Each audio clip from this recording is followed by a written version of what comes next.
Untuk kamu yang pernah membuli dan dibully,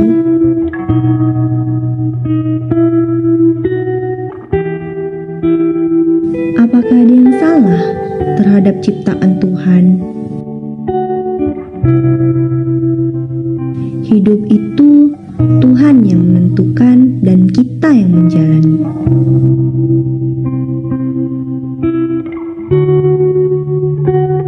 Hidup merupakan hak setiap insan.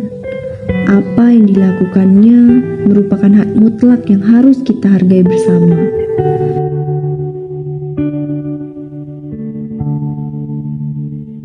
Kehidupan yang seharusnya berjalan mulus, akan tetapi kini kita lakukan dengan harus melawan arus yang cukup kuat.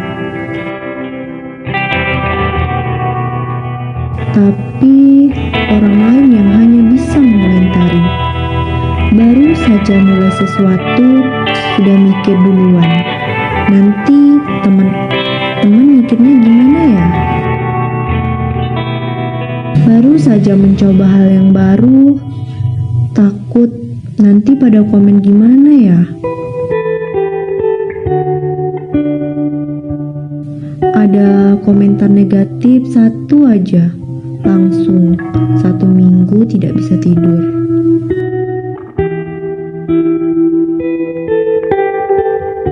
Tapi bukannya kritikan itu baik. Tapi kamu harus tahu juga dan harus bisa membedakan mana kritikan dan mana hujatan.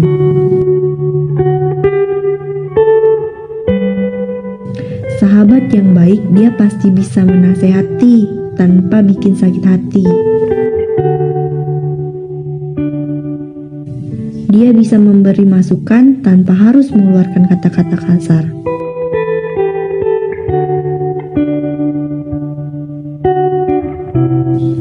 Tapi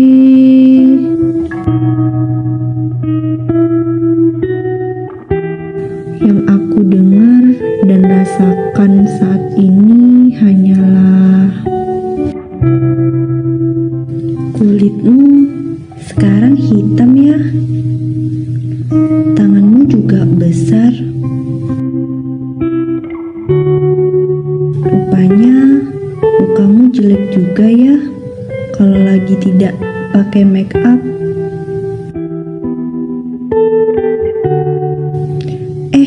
Dirimu cebol ya?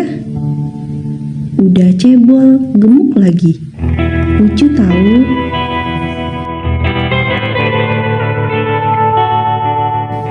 Itu muka apa bulan? Banyak kali coraknya.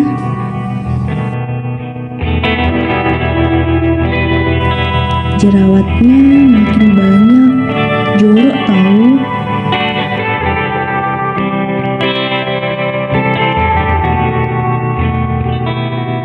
Badanmu gendut ya, mirip gajah.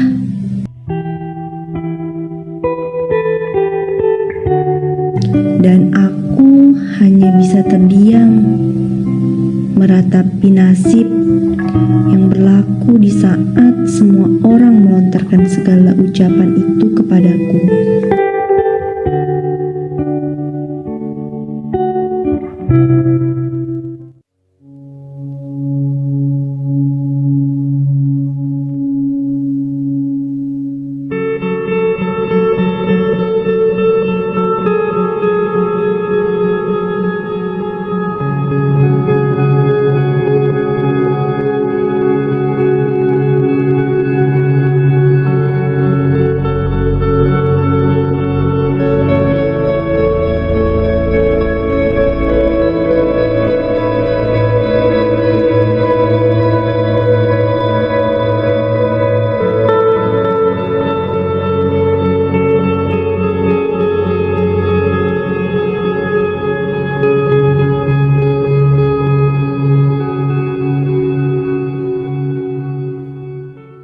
Zaman sekarang, bully semakin menjadi-jadi.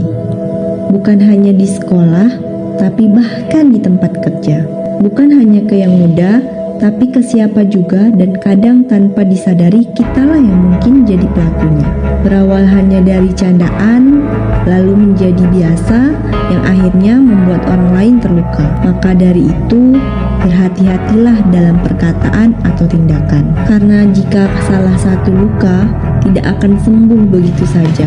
Bagaikan sebuah paku yang menancap pada kayu, walaupun dicabut, bekasnya tetap ada. Setiap orang memiliki masa depan yang cerah dan indah. Tapi kadang bullying bisa membuat semua musnah. Jika kamu adalah korbannya, semoga pesan ini bisa membantu kamu menghadapinya. Hindarkan, abaikan, bicarakan. Hindarkan masalah, jangan didekati. Begitu juga dengan membuli, sebisa mungkin hindari pembuli dan situasi di mana pembullying bisa terjadi.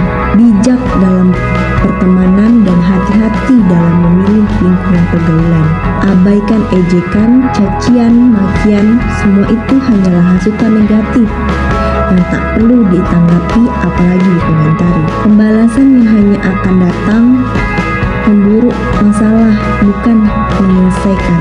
Abaikan bukan karena kamu lemah, tapi justru itu membuktikan bahwa kamu lebih dewasa dalam mengatasinya. Bicara jika kamu bungkam, pembuli nanti malah menjadi-jadi. Bicarakan kepada orang tua, pada guru, keluarga, atau orang yang kamu percaya. Bisa cerita dan terbuka adalah langkah pertama agar mereka pun bisa ikut membantu kamu dan mencari solusi. Dan seburuk apapun pembullying yang pernah kamu alami, hari ini saya ingin kamu tahu bahwa itu bukan salahmu dan kamu tidak seharusnya diperlakukan seperti itu. Janganlah merasa bersalah, apalagi merasa tidak berharga. Jadilah baja yang semakin kuat ketika ditempa. Jadilah ilalang yang tetap hidup walaupun diinjak orang. Halo rekan-rekan mahasiswa, salam hangat untuk sobat fisik yang ada di rumah. Jumpa lagi dengan saya Marisa Antara dalam konten pembelajaran digital untuk mata kuliah Sosiologi Kriminalitas. Nah, hari ini kita akan diskusi tentang bullying dan body shaming. Mungkin teman-teman mahasiswa yang ada di rumah sudah sangat akrab sekali dengan istilah bullying dan body shaming ini, gitu ya. Nah, di sini saya tidak sendiri, saya ada teman yang bisa kita ajak diskusi. Silakan Alda, perkenalkan diri. Hai, assalamualaikum warahmatullahi wabarakatuh. Perkenalkan, nama saya Alda. Kebetulan saya adalah mahasiswa aktif dari jurusan Sosiologi. Oke, nah diajaknya Alda dalam konten digital ini tujuannya adalah untuk mendiskusikan seperti apa sih sebenarnya fenomena bullying dan body shaming yang ada.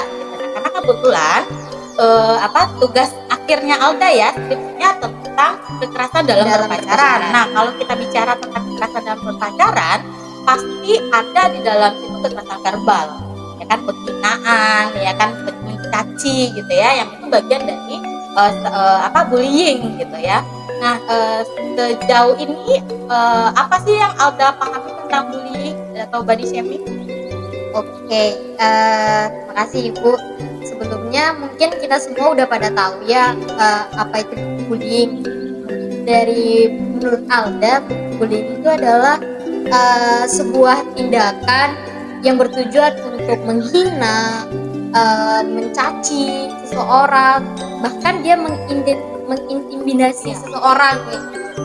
Dan berujung itu berdampak kepada negatif.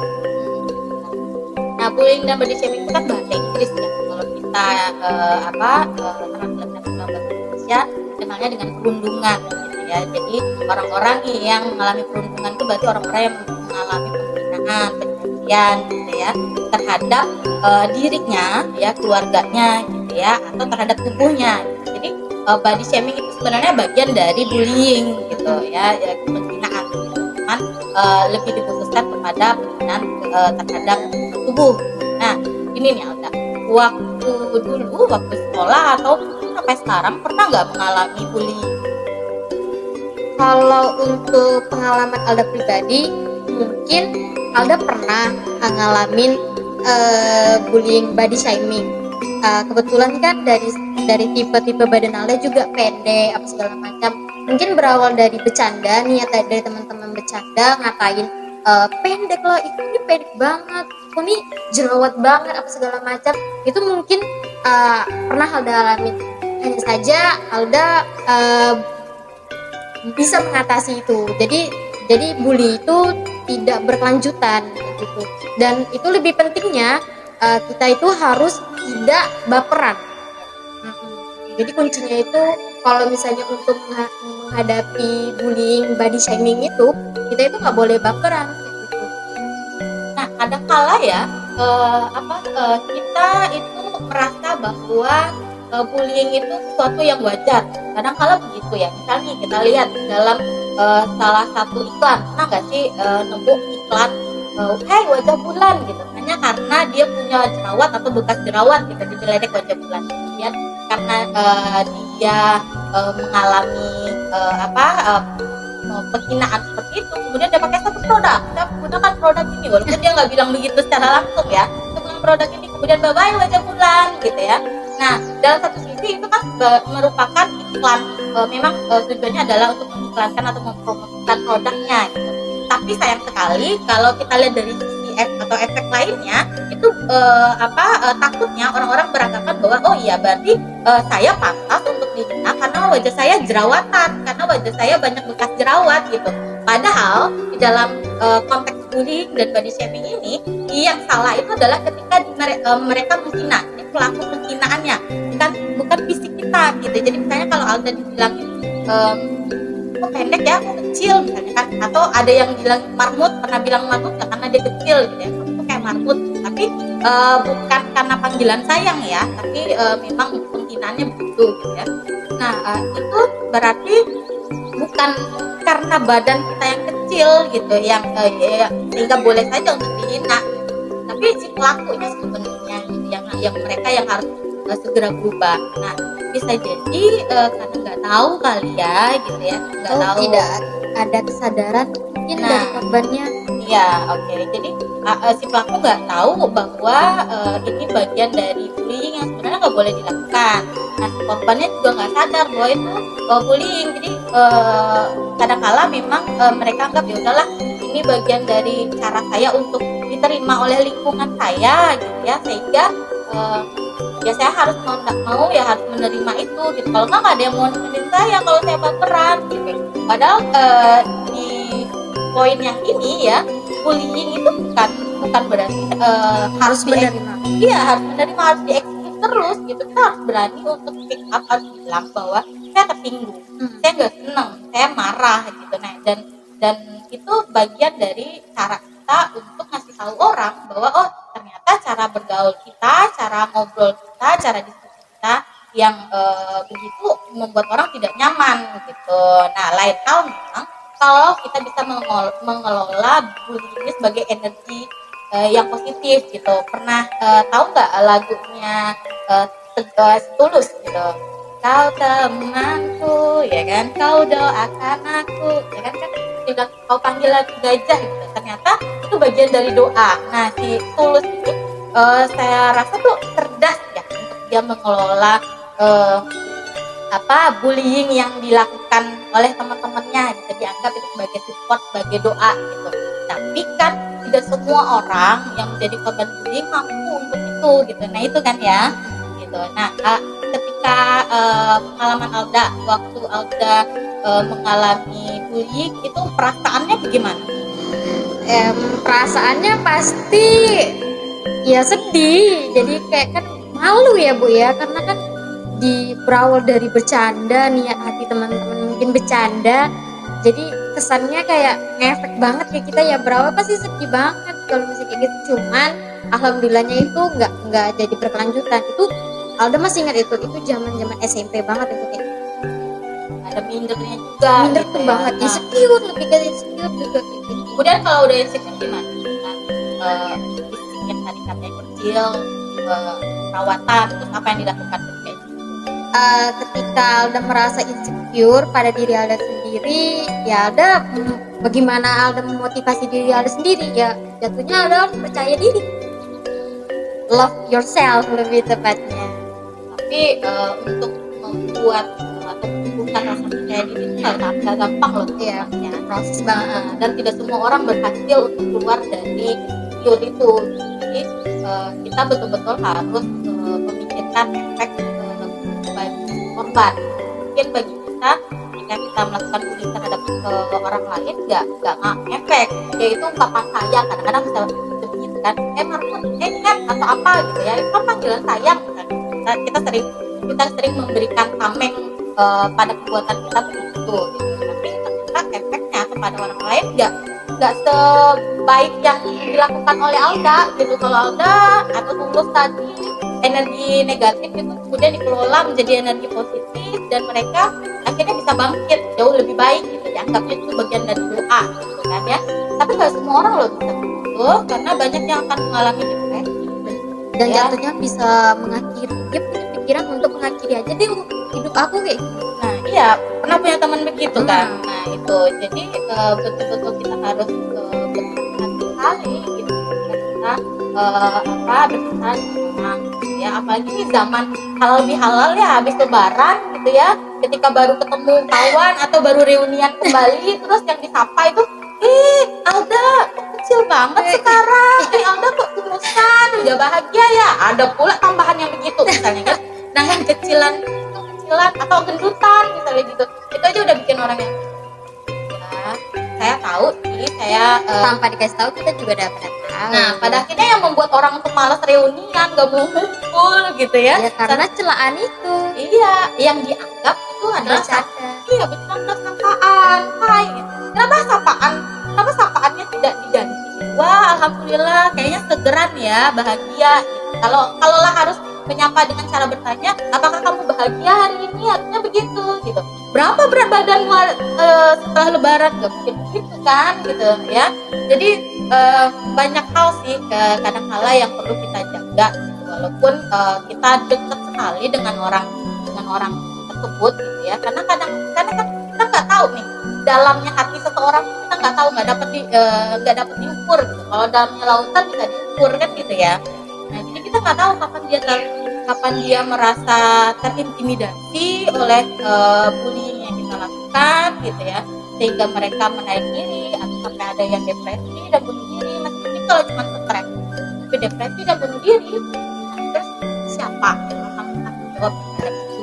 Makanya sangat penting sekali. Nah nih Alda, dalam penelitian Alda ketemu nggak orang-orang yang mengalami bullying ini oleh pacarnya sendiri, dan bagaimana? Kalau misalnya dilihat dari penelitian skripsi Alda, karena ini kan ada hubungan antara laki-laki dan perempuan, karena mereka udah merasa akrab satu sama lain, otomatis tidak bisa dipungkiri untuk adanya kekerasan verbal. Nah, kekerasan verbal itu kan jatuhnya dari si bully itu juga kan, Bu. Ada relasi kekuasaan, seperti kayak di sosiologi bahas tentang relasi kekuasaan. Karena ada relasi kekuasaan, jatuhnya itu dominan ke siapa? Pasti otomatis ke laki-lakinya. Jadi di dalam penelitian Alda itu ada bullying terhadap kekerasan dalam verbal, kekerasan fisik, gitu. Itu dua hal yang selalu terjadi dalam berpacaran gitu. Dan yang sering ngalamin itu adalah perempuan. Kalau misalnya dilihat dari verbalnya, kebanyakan itu dengan cara memaki, menghina, bahkan mengatakan bodoh. Itu kan kalimat-kalimat jahat dari seseorang ke orang lain gitu. Dan kalau misalnya di ujung situ otomatis terjadi kekerasan secara fisik kayak gitu. Dorong apa segala macam itu bagian dari bully. Karena kan balik lagi ke relasi kekuasaan itu. Karena dia tidak merasa tidak punya kuasa untuk mengendalikan itu, maka dia merelakan itu. Begitu Atau sih. karena alasan cinta ya. Ya ada nggak sih yang begitu, yang dia karena cinta maafkanlah misalnya gitu? Ada sih, ada, karena mungkin mereka ada persepsi yang mengatakan bully, mereka tuh lebih nggak sadar sih Bu. Lebih nggak sadar kalau misalnya mereka itu bagian dari karena kebetulan ada Korban bullying. iya korban bully, bahkan mereka nggak sadar juga kalau mereka itu terjebak dalam toxic relationship. Oh, Kayak gitu. ini Bullying. memang lagi Happening banget. ini ya. Terakhir itu kan ada berita cowoknya menampar dengan keras dalam kelas ke ceweknya karena dia tidak menerima kalau misalnya ceweknya itu cuek. Jadi dia karena dia nggak terima dia nampar ya. Itu kok terjadi? Itu kebetulan ada sini enggak, dia nggak di capri Viral, ya. viral. Iya, kadang-kadang jadi konten TikTok bagi yang suka TikTok gitu ya. Kadang-kadang banyak kita menemukan konten-konten aneh gitu yang berbau kekerasan dan bullying gitu. Nah, benar sekali bahwa memang banyak orang-orang yang tidak sadar bahwa dia sudah melakukan bullying atau sebagai pelaku maupun mereka yang tidak sadar menjadi korban gitu karena dianggap udahlah itu bagian dari konsekuensi dalam berinteraksi lah gitu. Karena kalau kita baik-baik aja berarti itu hanya sekedar teman, tapi kalau sudah ada panggilan penghinaan makin kasar maka itu baru namanya sahabat gitu ya. Dalihnya tuh begitu gitu, tapi kita nggak pernah tahu orang-orang merasa itu bagian dari penghinaan atau memang merasa sayang ya. Nah, ini kasus di beberapa tempat ya, di mana ada orang-orang yang stres karena mereka mengalami bullying ya, kemudian berujung pada depresi dan akhirnya bunuh diri, dan mereka meninggalkan surat apa itu ya, Wasiat lah, lebih surat ke terakhir gitu ya, tentang maafkan saya tidak bisa menerima bahwa saya tidak bisa menerima beratnya cobaan, saya dihina, saya ini, kemudian maaf mama, saya harus mengakhiri ya, pesan yang serupa tapi tak sama seperti itu tuh banyak banget. Kalau kalian waktu silahkan dicari di internet ya, orang-orang yang begini karena mereka dihina, dibully ya kan, itu lumayan. Namun ya kan, kasus ini seperti fenomena jadi tidak begitu nampak. Jadi yang nampaknya sedikit tapi sebenarnya di bawah itu banyak banget. Ya, Hanya saja yang kalau misalnya kenapa kok dibilang gunung es? ya karena yang muncul untuk melaporkan itu sedikit. Misal nih kita pakai data KPAI tahun 2021. Nah, mereka bilang ada 17 bullying yang dilaporkan ke KPAI. Nah, sekarang pertanyaan kita, apakah dari Sabang sampai Merauke ya orang yang mengalami bullying itu hanya sebanyak 17 selama satu tahun? Kan enggak gitu ya. Misalnya kayak Alda pernah mengalami penghinaan yang meskipun skalanya mungkin enggak terlalu berat karena tidak mengakibatkan stres atau depresi dalam jangka panjang gitu kan. Tapi akankah banyak sekali orang di luar sana yang mengalami depresi, stres tingkat tinggi sehingga mengalami masalah dengan fisiknya, misalnya makin kurus atau makin bagaimana gitu ya. Itu banyak sekali, tapi mereka tidak melapor. Nah, karena konsepnya tadi yang kita bilang bahwa ada yang sadar, ada yang tidak sadar. Sadar sekalipun, apakah mereka berani untuk speak up? Kan begitu gitu. Karena ketika kita ngobrol misalnya dengan orang lain, kok begini ya, misalnya saya mengalami ini. Kadang-kadang orang lain, udahlah sabar aja. Bukan enak berurusan dengan polisi, bukan enak untuk melaporkan, nanti kamu akan jadi saksi bla bla bla bla, panjang urusannya. Sekarang selesaikan saja. Nah, memang kasus bullying ini tidak semua harus sampai ke ranah polisi gitu ya, tapi kita betul-betul bukan berarti kita harus abai dengan kasus bullying ini, harus dimaafkan selalu, nggak begitu gitu ya. Misalkan dengan permintaan maaf dan kedua belah pihak merasa bahwa permintaan maaf itu cukup untuk menyelesaikan persoalan di antara mereka, boleh gitu ya, tapi yang jelas tidak boleh ada paksaan gitu ya. Tidak ada kekerasan yang seperti itu dalam penyelesaian kasus bullying. Nah, kalau kita lihat di data statistik yang masuk ke kepolisian juga sangat kecil gitu ya, data bullying dibandingkan kekerasan seksual, kekerasan fisik gitu ya, dan kejahatan lainnya. Karena memang belum banyak yang concern terhadap persoalan bullying dan body shaming ini. Nah, itulah yang perlu kita ingat gitu ya, bahwa tidak semua orang bisa memaklumi perilaku body shaming ataupun bullying yang kita lakukan. dan asal tahu nih ya bahwa dalam undang-undang perlindungan anak ya korban bullying boleh melaporkan secara pidana. Ya, pelaku bullying terhadap anak itu boleh dibuktikan kan. Nah, nanti boleh di scroll itu kalau perlindungan anak ya minimal masa tahanannya ya itu 3 tahun 6 bulan ya atau denda minimal 72 juta. Itu untuk usianya ada nggak? Kalau anak kan dalam undang-undang perlindungan anak kan dari 0 sampai sebelum 18 tahun. Nah, tapi bukan berarti bahwa bullying dan body shaming ini hanya berlaku untuk anak sebagai korban gitu. Ada lagi gitu ya. Nah, mungkin bisa di-share, bisa di searching di internet tentang undang-undang yang bicara tentang perundungan ini gitu. Ada antara 9 bulan sampai sekian tahun hukuman penjara. Nah, belum lagi ketika bullying dilakukan melalui internet, media internet. Cyberbullying. Ya, cyberbullying. Nah, itu ya. Nah, kadang-kadang kan kita gitu. Kita yang hobi medsosan tuh, Twitter ya kan, itu kemudian menulis sesuatu yang memperburuk nama orang lain, memburukkan nama orang lain. Mungkin kenapa dibilang cyberbullying itu karena mungkin dia karena dilihat dari internet kayak gitu kan, mungkin dia niatnya untuk mengkritik tapi kan kritikannya itu mungkin tidak membangun. Setuju nggak ya? Ya, banyak sih yang seperti itu gitu ya. Misalnya kayak ada gambar apa gitu kan ya, kok mirip lu ya, terus di tag sama temennya gitu ya.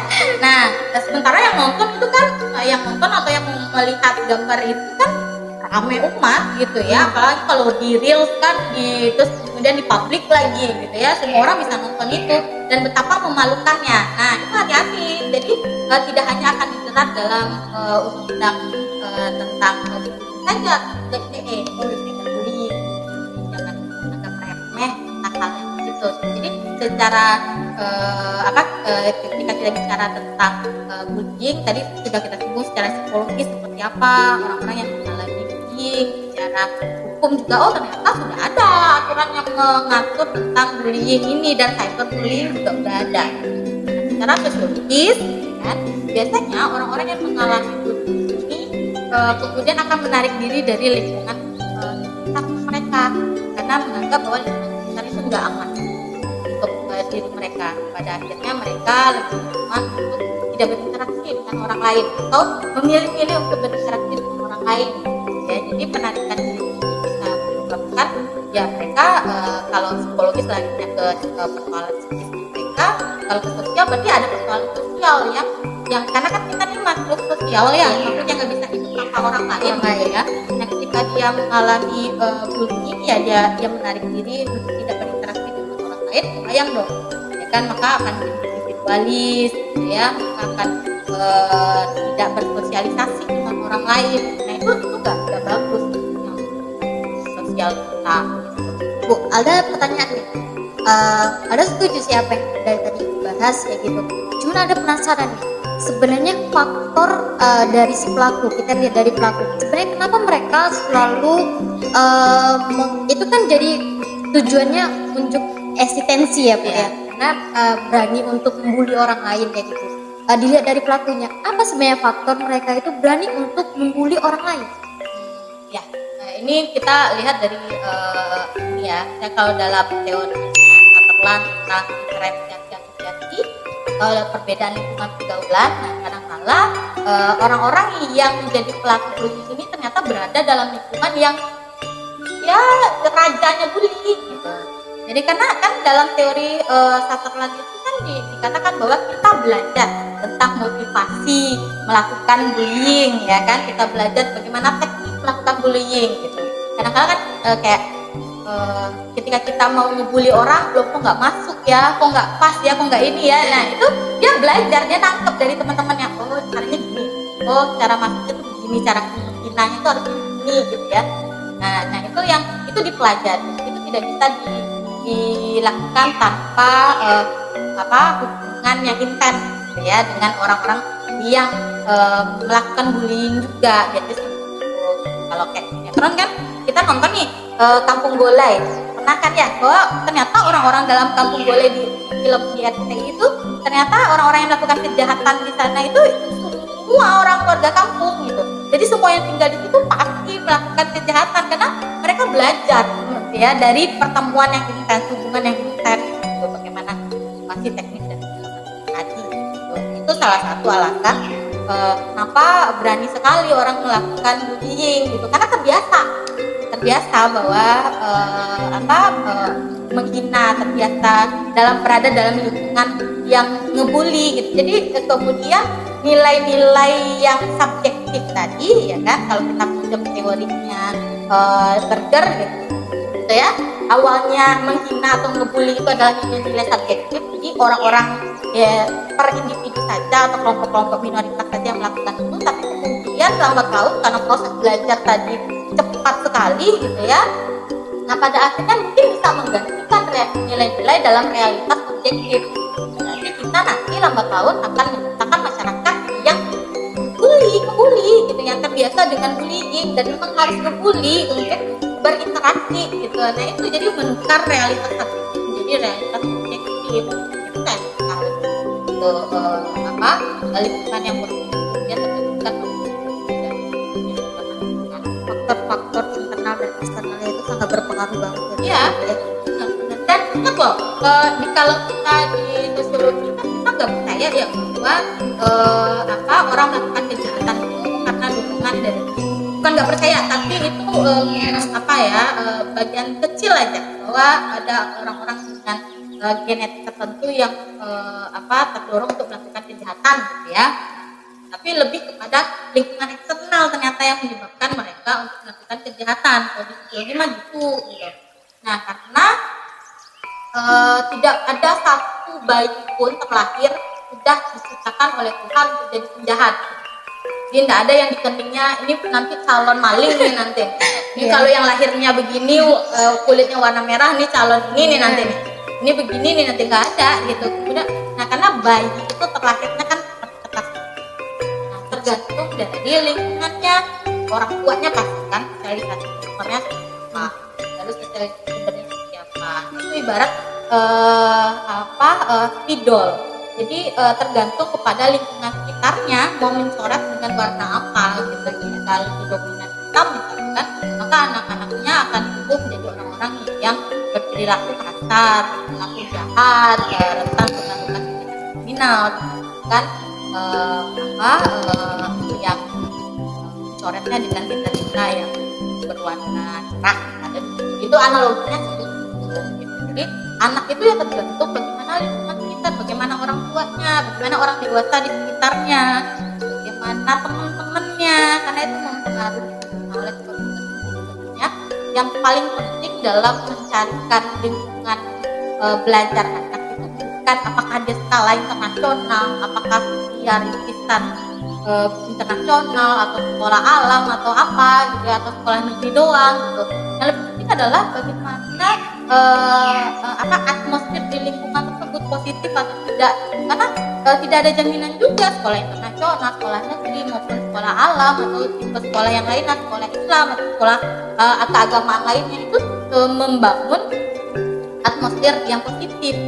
Tapi bukan berarti kita anggap bahwa sekolah yang itu buat negatif enggak ya. Nah itu bagaimana orang tua bisa melihat, kan kita bisa mengukurnya dari mungkin pertemuan pertama sampai sebulan di awal, bagaimana anak yang awalnya baik kemudian masuk ke dalam lingkungan sekolah menjadi bagaimana gitu ya, 6 tahun.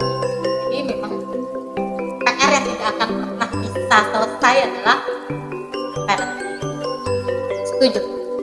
Parenting adalah yang paling penting di hidup, apalagi untuk menyangkut kepada anak.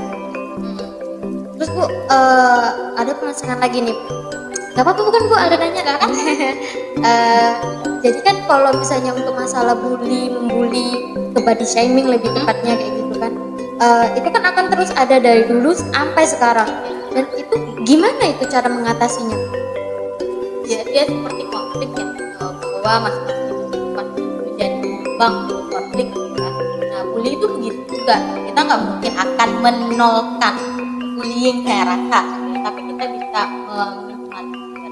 Meskipun istilah bullying itu kan mungkin baru muncul di tahun, kan aku salah nih ya, nanti silahkan share gitu ya. Biasanya di 2000-an ke atas itu baru kita anti bullying, stop bikin kampanye stop anti bullying gitu ya. Sementara di tahun-tahun sebelum di bawah tahun 2000-an ya, itu belum mengenal istilah itu, tapi praktek bullyingnya ada gitu loh. Cuman saja orang belum sadar. Nah sekarang alhamdulillahnya karena makin banyak kampanye tentang bullying, maka kita berharap bisa meminimalisir gitu. Kalaulah kita tidak bisa menjaga dunia, maka kita jagalah negara kita gitu. Kalau terlalu luas skop negara, maka kita jaga saja keluarga kita. Susah juga untuk menjaga keluarga, maka jagalah diri sendiri gitu, agar tidak terbiasa untuk melakukan bullying gitu. Karena ini deh, kayak kita cubit nih, sakit nggak? Gitu. Jadi sebelum ketika tahu itu sakit, maka sebelum mencubit orang lain harus cubit diri dulu sendiri supaya untuk merasakan apa yang orang lain nanti rasakan. Iya benar gitu. Kalau nggak begitu ya Indonesia akan kehilangan generasi yang peduli terhadap orang lain. Oke, menarik ya pembicaraan dengan Alda sekitar bullying. Nah teman-teman yang ada di rumah yang menyaksikan konten ini, saya ucapkan terima kasih. Rekan-rekan mahasiswa juga kalau ada pertanyaan silahkan ditulis di komentar ya. Dan jangan lupa subscribe, like, komen, dan bunyikan loncengnya untuk Visip official, Visip Umrah official. Oke, terima kasih. Oke, rekan-rekan mahasiswa dan juga subscribers Visip Umrah, kita cukupkan sampai ini diskusinya. Terima kasih Alda sudah hadir. Jangan langsung nanti lain kali kita akan bahas tentang isu-isu yang terbaru gitu ya. Nah, untuk teman-teman yang ada yang menonton, kami ucapkan terima kasih. Jangan lupa di subscribe, like, komen, dan bunyikan loncengnya. Terima kasih. Assalamualaikum warahmatullahi wabarakatuh.